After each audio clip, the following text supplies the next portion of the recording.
Today we are going to learn about this facial hemiatrophy.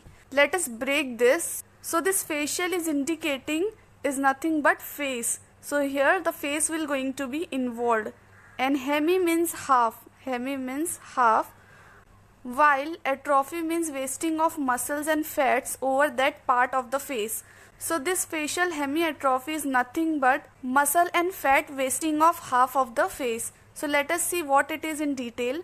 So the alternative name for facial hemiatrophy is perirhombic syndrome and progressive hemifacial atrophy. So you have to remember alternative names as well, because MCQ can arise, as well as examiner may ask you by using any of the name and you may get confused. So you have to remember alternative names as well. So this facial hemiatrophy consists of slowly progressive atrophy of the soft tissues, essentially half of the face. So this facial hemiatrophy or the perirhombic syndrome is characterized by progressive wasting of the subcutaneous fat, which is also accompanied by atrophy of skin, cartilage and bone and muscle underlying to that part of the face. So this facial hemiatrophy is usually confined to one side of the face and cranium, occasionally spread to neck or the other side of the body. It is also associated with certain diseases such as contralateral Jacksonian epilepsy, trigeminal neuralgia, changes in eye and hair, vitiligo, pigmented facial nevi, and ocular complications. So these are the diseases and the conditions which are usually associated with this facial hemiatrophy or the perirhombic syndrome. So this facial hemiatrophy is a form of localized scleroderma. So what is scleroderma? So it is nothing but chronic hardening and contraction of the skin and underlying connective tissue. So it is a type of localized scleroderma. So why we are calling it as localized? Because here only a part of body, that is half of the face, is involved.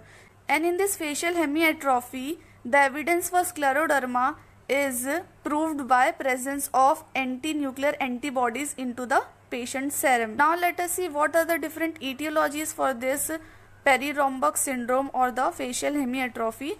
So the etiology can be cerebral disturbance, it can be due to extraction of teeth, it can be due to local trauma, or can be due to disruption of stapedial artery, can be due to infection, it can also be due to other genetic factors. So these all can be the etiology. Now let us see clinical features of this facial hemiatrophy in detail. So the most common early sign of this facial hemiatrophy is nothing but coupe de Saber. So this coupe de Saber is nothing but painless cleft near the midline of the face. So here you can see the cleft can be seen, but in this case it is little away from that of the midline of the face. So now let us see why this cleft has formed. So this cleft marks the boundaries between normal tissue and the atrophic tissue. So it is nothing but a separation cleft which separates normal tissues from atrophic tissues. And also there will be bluish hue may be seen in the skin overlying the atrophic fat. So you can see here in this case, this cleft has little bluish hue. We can easily see that. Here the females will going to be more involved as compared to male.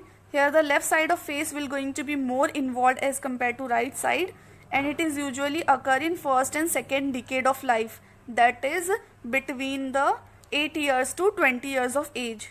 And here the affected area extends progressively with atrophy of the skin, subcutaneous tissue, muscle, bone, cartilage, alveolar bone, soft palate on one side of the face, while bilateral salivary glands can also be involved, or hemiatrophy of tongue can also be seen. So as a result of atrophy of these parts of the face, it will going to result in facial flattening, and which can be mistaken for Bell's palsy. So this is the differential diagnosis we have to understand.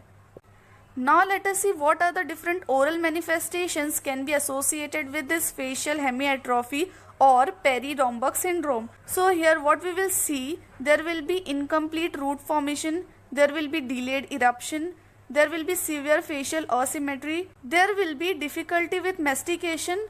Here also, eruption of the teeth on the side of the affected side of the face may be retarded. So the eruption of the teeth will not be proper on the affected side. So now let us see what are the different differential diagnoses of this facial hemiatrophy or Peri-Romberg syndrome. So it can be post-traumatic fat atrophy, hemifacial microsomia, and also Goldenhar syndrome, partial lipodystrophy. So these are the differential diagnoses. Now let us see what are the treatment and prognosis for this facial hemiatrophy. So there is usually no specific treatment for this condition because disease will be progressive for a period and then remain unchanged for entire patient's life. So it will progress for a certain period of time, then it will remain unchanged for entire patient's life. After the disease activity get completely stopped, we can do plastic surgery. And this plastic surgery is just to provide aesthetic to the patient's face. But this can be done only after the disease activity has stopped completely. So with this we have come to an end of this lecture. So today we have seen in detail about facial hemiatrophy or Peri-Romberg syndrome.